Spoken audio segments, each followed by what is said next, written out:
The Bada proceeded toward the platform with the three valiant revolutionaries.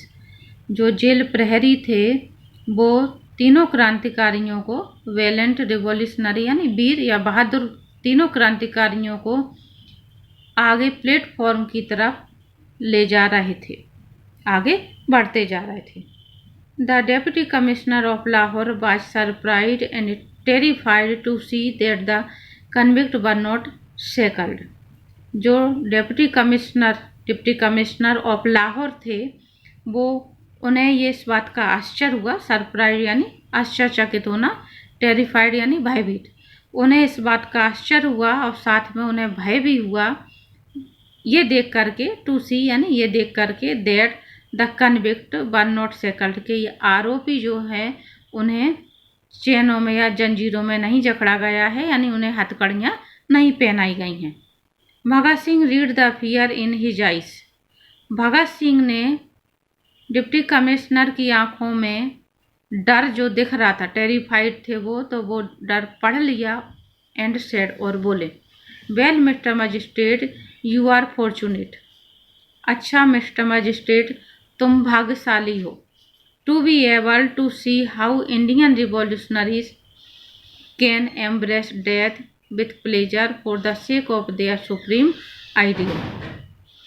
उच्च आदर्श, supreme ideal यानी उच्च आदर्श, embrace यानी गले लगाना, प्लेजर यानी खुशी, फॉर्चुनेट यानी भाग्यशाली, कि मिस्टर मजिस्ट्रेट तुम भाग्यशाली हो, ये देख पा रहे हो कि किस तरह से भारतीय क्रांतिकारी अपने उच्च आदर्शों के लिए अपनी मौत को हंसते हंसते से गले लगा रहे हैं। Bhagat Singh along with Sukhdev and Rajguru climbed the stairs of the platform steadily and stood boldly. Bhagat Singh Sukhdev और राजगुरु के साथ में सीधे गए, सीढ़ियाँ चढ़ी और वीरतापूर्वक वहाँ पे प्लेटफॉर्म पे खड़े हुए। जिस चबूतरे पर उनको फांसी दी जानी थी वो सीधे चढ़ करके खड़े हो गए वीरतापूर्वक। Bhagat Singh stood in the centre with Sukhdev in his left and Rajguru on his right.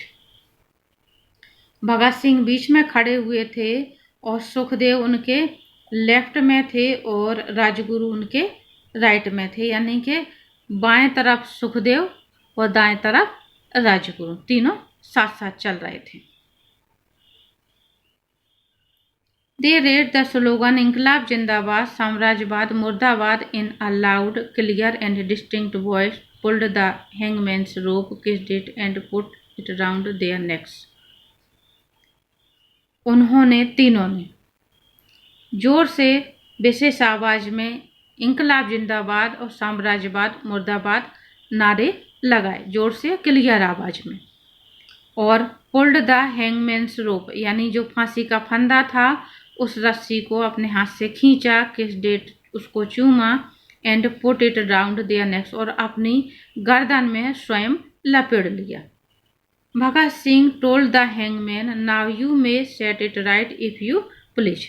और भगत सिंह ने खुद ही फांसी का फंदा डालने के बाद उससे जल्लाद से, हैंगमैन यानी जल्लाद जो फांसी की सजा, फांसी का फंदा डालता है कैदियों के गले में और फांसी देता है, उसको हैंगमैन कहते हैं। तो उस जल्लाद से बोले कि अगर तुम चाहो तो अब इसको सही कर सकते। The hangman who must have been a very tough man was moved to the core of his heart. He set the rope around the necks of the noble and brave young man with tears welling in his eyes and turn the spindle. Hangman यानी जल्लाद, जो कि एक बहुत ही tough man माना जाता है। Tough man यानी कठोर, कठोर मन वाला है, कठोर हृदय वाला जो लोगों को फांसी देता है। उसका मन भी ये सब कुछ देख करके पिघल गए, यानी तीनों की जो वीरता थी उसको देख करके वो खुद ही चढ़ते जा रहे हैं, खुद ही गले में फांसी का फंदा डाल रहे हैं, ये देख करके उसका मन भी पिघल गया और उसने उन तीनों के उसमें फांसी के फंदे को सही किया और ये करते हुए उसके आंखों से आंसू गालों पर बहते जा रहे थे, यानी रोते हुए वो ये सब कुछ कर रहा था उनके फांसी फंदे वगैरह को सही।